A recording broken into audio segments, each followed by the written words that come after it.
السلام علیکم ورحمۃ اللہ وبرکاتہ۔ الحمد للہ رب العالمین، الصلاۃ والسلام علی رسولہ الکریم، اما بعد فاعوذ باللہ من الشیطان الرجیم، بسم اللہ الرحمن الرحیم۔ ورتل القرآن ترتیلا، وقال النبی صلی اللہ علیہ وسلم خیرکم من تعلم القرآن وعلمہ۔ رب اشرح لی صدری ویسر لی امری واحلل عقدۃ من لسانی یفقهوا قولی۔ رب زدنی علما رب زدنی علما رب زدنی علما رب یسر ولا تعسر وتمم بالخیر وبک نستعین یا فتاح۔ ساری تعریف اللہ رب العالمین کی لیے لائق اور زیبا ہیں۔ درود و سلام و اللہ کے آخری رسول حضرت محمد کریم صلی اللہ علیہ وسلم پر۔ اللہم صلی علی محمد وعلی آل محمد کما صلیت علی ابراہیم وعلی آل ابراہیم انک حمید مجید۔ اللہم بارک علی محمد وعلی آل محمد کما بارکت علی ابراہیم وعلی آل ابراہیم انک حمید مجید۔ کچھ اہم سوالات کے جوابات آج انشاءاللہ ہم جاننے کی کوشش کریں گے۔ سب سے پہلا سوال، کیا قرآن مجید کو ہمارا جیسا دل چاہے ہم پڑھ سکتے ہیں؟ کیا قرآن مجید کو جیسا ہمارا دل چاہے پڑھ سکتے ہیں؟ اس کا جواب جاننے کے لیے ہمیں پیچھے جانا پڑے گا۔ جیسے اللہ کے رسول صلی اللہ علیہ وسلم پر قرآن نازل ہوا کرتا تھا، تو اللہ کے رسول پر سب سے پہلی وحی جب نازل ہوئی تو کیا ہوا تھا؟ اللہ کے رسول فوراً جبرائیل علیہ السلام سے جلدی جلدی یاد کرنے لگے، تو اللہ تعالیٰ نے سورہ قیامہ کی ایک آیت نازل کی، لا تحرک به لسانک لتعجل به ان علینا جمعہ وقرآنہ ثم ان علینا بیانہ۔ اے نبی کریم صلی اللہ علیہ وسلم، آپ قرآن مجید کو جلدی جلدی پڑھنے کے لیے حرکت نہ دیں۔ ہماری ذمہ داری ہے قرآن مجید کو جمع کرنا، اور ہماری یہ ذمہ داری ہے اس کو ایکسپلین کرنا، اس کو بیان کرنا۔ تو سوال یہ ہے، کیا ہم قرآن مجید کو جیسا دل چاہے پڑھ سکتے ہیں؟ جواب جاننے کے لیے کچھ بنیادی چیزیں آپ اپنے ذہن میں رکھیے۔ سب سے پہلی چیز، کسی بھی زبان کو جب ہی صحیح پڑھنا یا بولنا کہا جائے گا جب اس زبان کو اہل زبان کے مطابق پڑھا یا بولا جائے۔ چونکہ قرآن مجید کس زبان میں ہے؟ بلسان عربی مبین، صاف سٹیک عربی زبان میں قرآن مجید کو نازل کیا گیا۔ چونکہ ہماری زبان عربی زبان نہیں ہے، ہماری زبان عربی زبان نہیں ہے، تو ہمیں کس سے سیکھنا پڑے گا قرآن مجید کو؟ جہاں نازل ہوا تھا قرآن۔ اسی لیے اللہ کے رسول نے فرمایا قرآن عربوں سے سیکھو۔ ہوتا کیا ہے، کسی بھی زبان کو جب ہی صحیح پڑھنا یا بولنا کہا جائے گا جب اس زبان کو اہل زبان کے مطابق پڑھا یا بولا جائے۔ بالکل اسی طرح قرآن مجید کو جب ہی صحیح پڑھنا یا بولنا کہا جائے گا جب قرآن مجید کو اس طرح پڑھا جائے جس طرح قرآن نازل ہوا تھا۔ چنانچہ اللہ تعالیٰ سورہ بقرہ آیت نمبر 121 میں فرماتا ہے، الذین آتیناہم الکتاب یتلونہ حق تلاوتی۔ جن لوگوں کو ہم نے کتاب عطا کی ہے، قرآن مجید دیا ہے، وہ اس کی تلاوت اس طرح کرتے ہیں جس طرح تلاوت کرنے کا حق ہے۔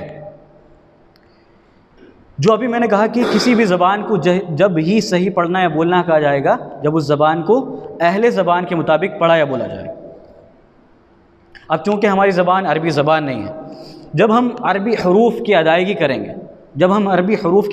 گے تو ظاہر سی بات ہے ہم عربی حروف کو جب تک سیکھا نہیں ہوگا ہم اس کو نکالنے میں ادا کرنے میں غلطی کریں گے۔ کوئی بھی زبان ہو، انگلش ہو، یہ میں اگزامپل دیا کرتا ہوں، TALK ٹاک پڑھتے ہیں ہم لوگ، کیا پڑھتے ہیں؟ TALK ٹاک، حالانکہ اس میں ایل موجود ہے، TALK ٹالک پڑھنا چاہیے اس کو، لیکن ہم اس کو کیا پڑھتے ہیں؟ ٹاک، ایل سائلنٹ کر دیتے ہیں۔ کیوں؟ یہاں سے یہ پتہ چل رہا ہے کہ کسی بھی زبان کو پڑھنے کا ایک طریقہ ہوتا ہے۔ ایک لفظ اوسم، AWESOME، ہم اس کو اویسم کیوں نہیں پڑھتے؟ پتہ چل رہا ہے کہ کسی بھی زبان کو پڑھنے کا ایک طریقہ، اسی طرح عربی زبان کو بھی پڑھنے کا ایک طریقہ ہے۔ اچھا، آپ لوگوں نے ایک لفظ سنا ہوگا تجوید۔ آپ لوگوں نے کبھی ایک لفظ سنا ہوگا تجوید۔ تجوید آیا کہاں سے؟ یہ ہے کیا چیز؟ آپ سب کو پتہ ہے قرآن مجید کو کہاں نازل کیا گیا؟ عربوں میں نازل کیا گیا، لیکن یہ قرآن عربوں تک تو محدود نہیں رہا، نان عربس میں بھی آیا، ہم تک بھی آیا۔ تو جب یہ قرآن عربوں سے نکل کر نان عرب میں آیا، یعنی ہم تک آیا، تو عرب علماء میں یہ فکر لائق ہوئی کہ یہ جب قرآن نان عرب میں جائے گا، ہم تک آئے گا، تو وہ اس قرآن کو پڑھنے میں غلطی کریں گے۔ کیوں؟ کیونکہ ان کی مادری زبان عربی نہیں ہے، ان کو نہیں پتہ کہ کون سا حرف کس طرح ادا ہو۔ بالکل اسی طرح جس سے بالکل انگلش نہیں آتی اور وہ انگلش سیکھنا چاہے تو کیا کرے گا؟ جہاں سے انگلش کی ابتدا ہوئی تھی، یعنی جن کی مادری زبان انگلش ہے، تو وہ کیا کرے گا؟ اس کو پراپر انگلش سیکھنا ہے تو کہاں سے سیکھے گا؟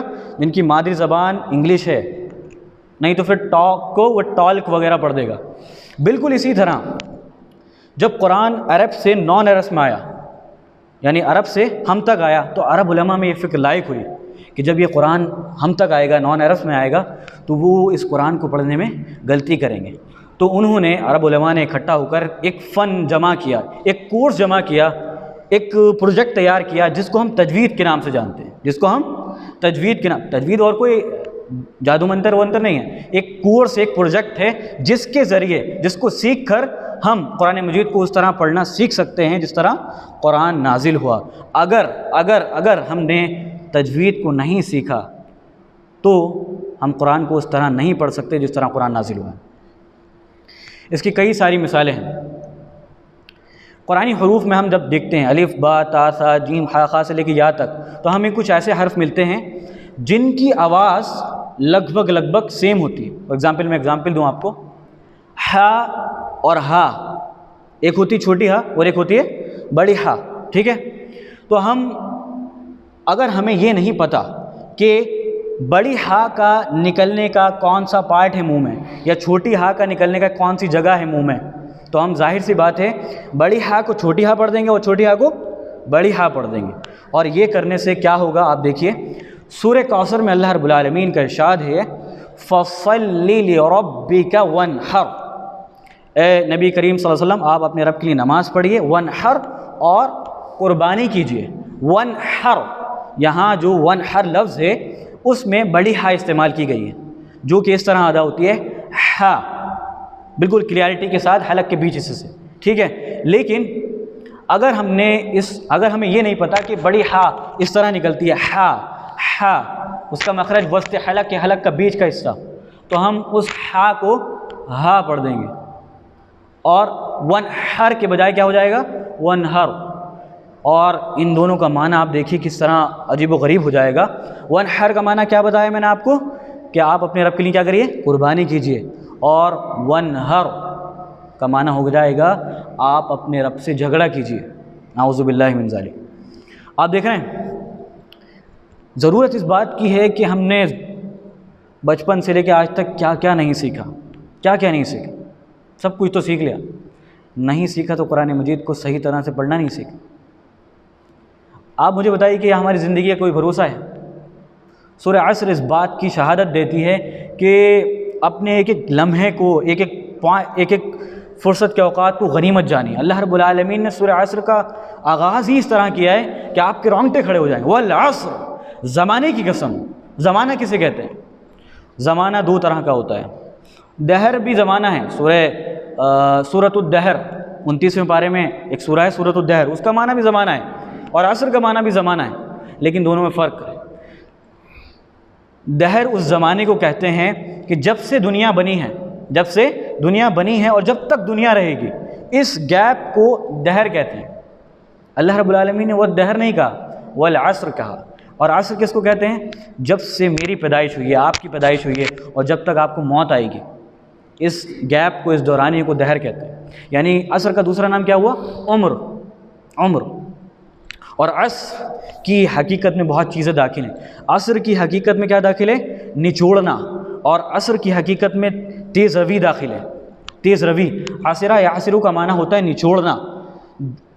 ہماری زندگی سے اگر ایک لمحہ نکل جائے تو دوبارہ ہماری زندگی میں بالکل اس طرح نہیں آ سکتا کہ اگر گنے سے رس نچوڑ دیا جائے تو دوبارہ گنے کا رس گنے میں داخل نہیں ہو سکتا۔ بالکل اسی طرح ہے ہماری زندگی کہ اگر اس سے ایک لمحہ نکال دیا جائے تو دوبارہ زندگی میں ہماری واپس نہیں آ سکتا۔ تو اللہ تعالیٰ نے کس چیز کی قسم کھائی؟ عمر کی۔ کس چیز کی قسم کھائی؟ عمر کی۔ اور قسم انسان کیوں کھاتا ہے؟ سامنے والا جس شک میں مبتلا ہے، اس شک کو چاک کرنے کے لیے، اس شک کو ختم کرنے کے لیے اللہ رب العالمین نے قسم کھائی۔ تمہاری زندگی ہمیشہ کے لیے نہیں ہے، شیطان نے پٹی پلائی رکھی ہے نا تمہیں، ابھی شباب ہے، کر لو خطائیں جی بھر کے، پھر اس عمر رواں میں موقع ملے نہ ملے۔ حالانکہ عربی شاعر کہتا ہے تصل الذنوب الى الذنوب وترتجی درج الجنان بها وفوز العابد ونسيت ان الله اخرج آدم منها الى الدنيا بذنب واحد۔ تم خطائیں پہ خطائیں کرتے جاتے ہو، گناہ پہ گناہ کرتے جاتے ہو، اور گمان یہ رکھتے ہو کہ ہمیں تو جنت مل ہی جائے گی۔ یہ بات بھول گئے کہ ہمارے ماں باپ کو، آدم علیہ السلام اور حوا علیہ السلام کو صرف اور صرف ایک غلطی کی بنا پر جنت سے نکال دے گا، صرف اور صرف ایک غلطی۔ تم اوپر سے لے کے نیچے تک گناہوں میں ڈوبے ہو اور گمان یہ رکھ رہے ہو کہ ہمیں تو جنت مل ہی جائے گی، بھول گئے اس بات کو۔ تو اللہ رب العالمین کس چیز کی قسم کھا رہا ہے سورہ عصر میں؟ ہماری عمر کی، ہمارے ایک ایک لمحے کی۔ ہماری زندگی بالکل اس طرح ہے جس شخص کو رات میں موت قیدی کی سزا سنا دی گئی ہو کہ کل صبح 5:30 پر تمہیں پھانسی دی جائے گی، اور ہم کیا کریں؟ ٹھٹے ماریں، کیک کاٹیں۔ ہم بالکل اسی طرح کر رہے ہیں، حالانکہ اللہ رب العالمین نے رونگٹے کھڑے کر دیے۔ والعصر، زمانے کی قسم کہ سارے کا سارا انسان خسارے میں ہے۔ تو میں یہ کہہ رہا تھا کہ ہم نے زندگی میں ہر چیز سیکھی، نہیں سیکھی تو پھر کیا سیکھا؟ آج اگر ہم اپنے معاشرے کا جائزہ لیں قرآن کو لے کر، یا سوال میں کنورٹ کر لیتے ہیں اس جملے کو، آج مسلمان کا قرآن کو لے کر کیا حال ہے؟ آج مسلمان کا قرآن کو لے کر کیا حال؟ تو اس تعلق سے مسلمان کی بہت ساری کیٹیگریز ہو جاتی ہیں۔ سب سے پہلا مسلمان تو وہ جس نے اس کتاب عزیز کو، اس انوکھی کتاب کو جنتر منتر کی کتاب سمجھ لیا، وہ اس کا غلط استعمال کر رہے ہیں۔ حالانکہ اس کتاب کو اللہ رب العالمین نے سورہ یاسین میں کہا کہ وَكَذَلِكَ أَوْحَيْنَا إِلَيْكَ مِن رَبِّكُمْ، اے نبی کریم صلی اللہ علیہ وسلم آپ پر ہم نے وحی نازل کی ہے۔ اللہ رب العالمین نے یہاں قرآن مجید کو کیا کہا؟ روح کا۔ وَكَذَلِكَ أَوْحَيْنَا روح، معاف کیجیے گا، کہ ہم نے اے حبیب آپ پر روح نازل کی ہے۔ اللہ رب العالمین نے قرآن کو یہاں پر روح کہا ہے۔ اگر انسانی جسم سے روح نکال دی جائے، انسان کا جسم بچتا کیا ہے؟ اسی طرح اپنی زندگی میں سے اگر کتاب کو نکال دیا جائے، قرآن مجید کو نکال دیا جائے، بچا کیا ہے؟ اس عظیم کتاب سے آج ہم کام جو لے رہے ہیں وہ تو پتہ ہے کس طرح لے رہے ہیں؟ بالکل اس طرح لے رہے ہیں کہ توپ جو ہوتی ہے نا، توپ مکھی مارنے کا کام لے رہے ہیں ہم۔ حالانکہ توپ کس لیے بنائی جاتی ہے؟ قلعے کی فصیل توڑنے کے لیے۔ آج ہم کیا کام لے رہے ہیں اس سے؟ مکھی مار رہے ہیں۔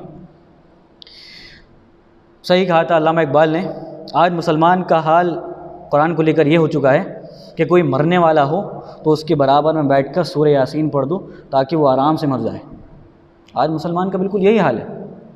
اس نے قرآن کو اپنے لیے ہدایت کی کتاب نہیں سمجھا۔ یہ پہلی قسم ہے اس مسلمان کی جس نے اس کتاب عزیز کو، ہدایت کی کتاب کو کیا سمجھ لیا؟ جنتر منتر کی کتاب سمجھ۔ دوسرے وہ مسلمان جو اس کتاب کو پڑھتے تو ہیں، اللہ رب العالمین نے توفیق دی، لیکن اکثریت ان لوگوں میں ان کی ہے جو اس کتاب کو اس طرح نہیں پڑھتے جس طرح نازل ہوئی تھی۔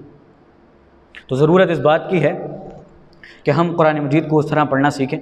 بہت کم وقت لگتا ہے، بہت کم وقت۔ آپ 24 گھنٹوں میں صرف 15 منٹ نکالیں قرآن مجید کے لیے، اور اس حدیث کی ضد میں آ جائیں کہ خیرکم من تعلم القرآن وعلمہ، تم میں سے بہترین شخص وہ ہے جو قرآن سیکھے اور سکھائے۔ اکرام کی زندگی، اگر ہم صحابہ اکرام کی زندگی کا جائزہ لیں تو وہ لوگ کس طرح قرآن پڑھتے تھے، یا ابھی جو میں نے تجوید بتایا آپ کو، ان لوگوں کی نظر میں تجوید کی کیا اہمیت تھی، وہ تجوید کو کیا سمجھتے تھے؟ صرف اور صرف ایک حدیث سے اندازہ لگا لیجئے۔ عبداللہ ابن مسعود صحابی رسول ہیں، ان کے سامنے ایک شخص قرآن مجید پڑھ رہا تھا۔ ان کے سامنے، بہت مشہور حدیث ہے، ان کے سامنے ایک شخص قرآن مجید پڑھ رہا تھا۔ پڑھتے ایک لفظ اس کے سامنے آیا، لفظ یہ تھا للفقراء، للفقراء۔ اس شخص نے اس لفظ کو کیا کر دیا؟ کھینچا نہیں، للفقراء۔ عبداللہ بن مسعود نے فوراً ٹوک دیا، اللہ کے رسول نے تو ہمیں ایسا نہیں سکھایا تھا، اللہ کے رسول نے ہمیں تو اس کو کھینچ کر مت کر کے بتایا تھا، للفقراء، فوراً ٹوک دیا۔ یہاں سے آپ اندازہ لگائیے کہ صحابہ کرام تجوید میں باریک سے باریک چیز کا خیال رکھتے تھے۔ یہاں سے پتہ چل رہا ہے کہ تجوید کی اہمیت صحابہ کرام کی زندگی میں کتنی تھی۔ عبداللہ ابن مسعود کا وہ مشہور قول جو بہت فیمس ہے، مشہور ہے، وہ کہا کرتے تھے لَأَنْ أَقْرَأَ سُورَةً وَأُرَتِّلُهَا أَحَبُّ إِلَيَّ مِنْ أَنْ أَقْرَأَ الْقُرْآنَ كُلَّهَا، میں قرآن مجید کی ایک صورت کو اس طرح پڑھوں جس طرح قرآن نازل ہوا، یعنی تجوید کو اپلائی کر کر پڑھوں، یہ میرے لیے زیادہ محبوب ہے بالمقابل پورے قرآن مجید کو اس طرح پڑھوں جس طرح قرآن نازل نہیں ہوا۔ یہ اندازہ لگائیے صحابہ کرام کی نظر میں تجوید کی کیا اہمیت، ہمارے اسلاف کی نظر میں کیا تجوید کی کیا اہمیت تھی۔ ابھی میں اس پوائنٹ پر نہیں آ رہا ہوں کہ اگر ہم نے تجوید کا خیال نہیں رکھا، اگر ہم نے قرآن مجید کو پڑھنے میں تجوید کا خیال نہیں رکھا تو ہم لا علمی میں گنہگار ہو سکتے ہیں۔ ابھی میں اس پوائنٹ پر آؤں گا، پہلے جانیے کہ ہمارے اسلاف کی نظر میں تجوید کی کیا اہمیت تھی۔ صرف اور صرف ایک قول، علامہ ابن جزری رحمۃ اللہ علیہ بہت بڑے فقیہ ہیں، فن تجوید کے بہت بڑے ماہر ہیں، وہ کہا کرتے تھے وَالْأَخَذُ بِالتَّجْوِيدِ حَتْمٌ لَازِمٌ مَنْ لَمْ يُجَوِّدُ الْقُرْآنَ آثِمٌ، جو شخص علم تجوید کا حاصل کرنا لازم اور ضروری ہے، اور جو شخص تجوید کے ساتھ قرآن نہیں پڑھتا ہے وہ گنہگار ہوتا ہے۔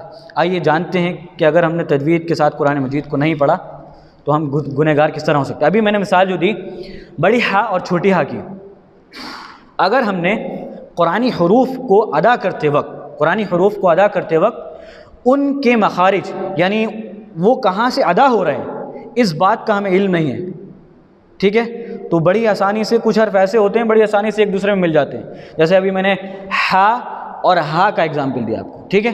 بالکل اسی طرح کاف اور قاف، ہمارا معاشرہ ان کی ادائیگی میں بہت خیال نہیں رکھتے، کاف کو قاف، قاف کو کاف، حالانکہ دونوں کی آواز سنیے کتنی الگ ہے، کاف باریک، قاف موٹا۔ اب دیکھیے سورہ اخلاص میں اللہ رب العالمین نے کہا قُلْ هُوَ اللَّهُ أَحَدٌ، اے نبی کریم صلی اللہ علیہ وسلم آپ کہہ دیجیے کہ اللہ رب العالمین یکتا ہے، واحد ہے، ٹھیک ہے۔ یہاں جو لفظ قل ہے، لفظ قل جو ہے وہ بڑے قاف سے استعمال ہوا، نقطوں والے قاف سے، جو اس طرح ادا ہوتا ہے قاف، اس کا معنی ہوتا ہے آپ کہیے، اور اگر کوئی شخص اس کو اس طرح پڑھ دے قل نہ پڑھ کے کل پڑھ دے تو اس کا معنی ہو جائے گا آپ کھائیے، اللہ رب العالمین ایک۔ اس طرح کی بہت ساری مثالیں ہیں۔ عین اور حمزہ میں ہمارا معاشرہ فرق ہی نہیں کرتا، عین اور حمزہ میں بالکل فرق ہی نہیں کرتا۔ آپ دیکھیں گے الحمدللہ رب العالمین پڑھ دیتے ہیں، حالانکہ کیا ہے وہ عالمین، عین سے عالمین زور لگا کر، حلق کے زور سے، عالمین زور ہی نہیں لگاتے۔ اس کا معنی کس طرح بدلے گا آپ دیکھیے، اللہ رب العالمین کی ایک صفت ہے علیم، کیا ہے صفت؟ علیم، جس کا معنی ہوتا ہے بہت جاننے والا، لیکن اسی لفظ کو اگر ہم حمزہ سے پڑھیں علیم اور علیم کا معنی ہوتا ہے تکلیف دہ، اور علیم کا معنی ہوتا ہے بہت جاننے والا۔ دیکھیں کس طرح فرق ہے، اگر ہم نے حرف کی صحیح ادائیگی نہیں کری تو کس طرح فرق ہو جاتا ہے۔ یہ چھوٹی چھوٹی چیزیں ہیں جن کا ہمیں قرآن مجید پڑھنے میں لحاظ رکھنا چاہیے، تو ضرور اس بات کی کہ ہم قرآن مجید کو اس طرح پڑھنا سیکھیں جس طرح قرآن نازل ہوا تھا۔ آج کل دیکھا جا رہا ہے تراویح کے تعلق سے قرآن مجید کا مذاق بنا لیا ہے لوگوں نے، قرآن مجید کا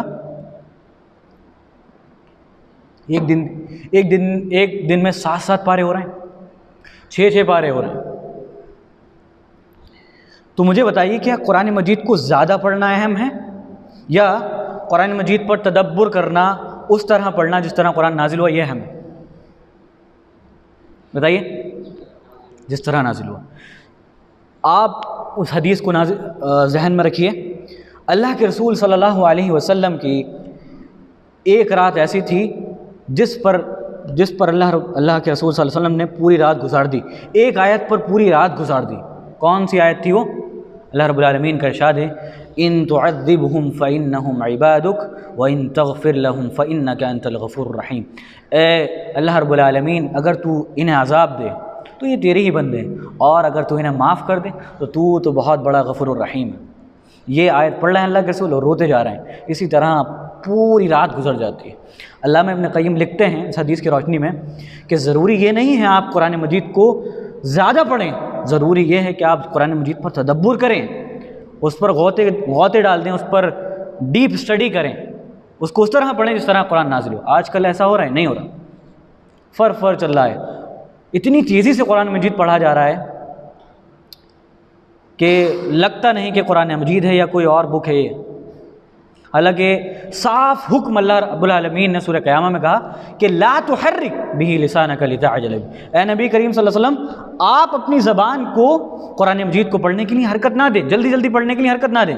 کس سے کہا جا رہا ہے؟ جس پر قرآن نازل ہو رہا ہے، اس سے کہا جا رہا ہے کہ آپ قرآن مجید کو جلدی جلدی پڑھنے کے لیے حرکت نہ دیں۔ اور آج ہم امتی ریل بنائے دے رہے ہیں۔ قرآن مجید کا مذاق نہیں ہے، قرآن مجید کا مذاق ہے، قرآن اس لیے نہیں آیا تھا ختم ہو جائے۔ کیا قرآن ختم ہونے والی کتاب ہے؟ ختم ہونے کے لیے کوئی آیا یہ کتاب؟ زندگی بدلنے کے لیے آیا۔ یہی وہ کتاب ہے جس کے ذریعے اللہ رب العالمین لوگوں کو بلندی عطا کرتا ہے اور اسی کتاب کے ذریعے پستی میں ڈال دیتا ہے۔ تو یہ کچھ ضروری چیزیں تھیں جس کو کچھ ضروری سوالات تھے۔ ضرورت اس بات کی ہے کہ ہم قرآن مجید کو پڑھنا سیکھیں، اپنے 24 گھنٹے میں سے 15 منٹ نکالیں، کیونکہ اگر ہم نے دیکھا آپ نے اگر ہم نے قرآن مجید کو اس طرح نہیں پڑھا جس طرح نازل ہوا تھا، کیونکہ عربی حروف میں کچھ ایسے حروف ہوتے ہیں جن کی ادائیگی ہم نے صحیح طریقے سے نہیں کی تو بڑی آسانی سے وہ ایک دوسرے میں بدل جاتے ہیں۔ تا طا، حمزہ عین، ہا کاف قاف، ثا سین صاد، اگر ہم نے ان کی ادا کرنے میں مخارج کا خیال نہیں کرا، ان کی صفت کا خیال نہیں کرا تو بڑی آسانی سے یہ حروف ایک دوسرے میں بدل جاتے ہیں، جس کے عوض قرآن مجید کے معنی بدل جاتے ہیں اور جس کے عوض ہمیں لا علمی میں گناہ مل سکتا ہے۔ تو میں آپ سب سے کہوں گا کہ اپنی زندگی میں سے اپنے 24 گھنٹے میں سے 15-20 منٹ نکالیے اور قرآن مجید کو اس طرح پڑھنا سیکھیے جس طرح قرآن مجید نازل ہوا تھا، اور اس حدیث کے ضمن میں آئیے کہ خیرکم من تعلم القرآن وعلمہ، کہ تم میں سے بہترین شخص وہ ہے جو قرآن مجید سیکھتا اور سکھاتا ہے۔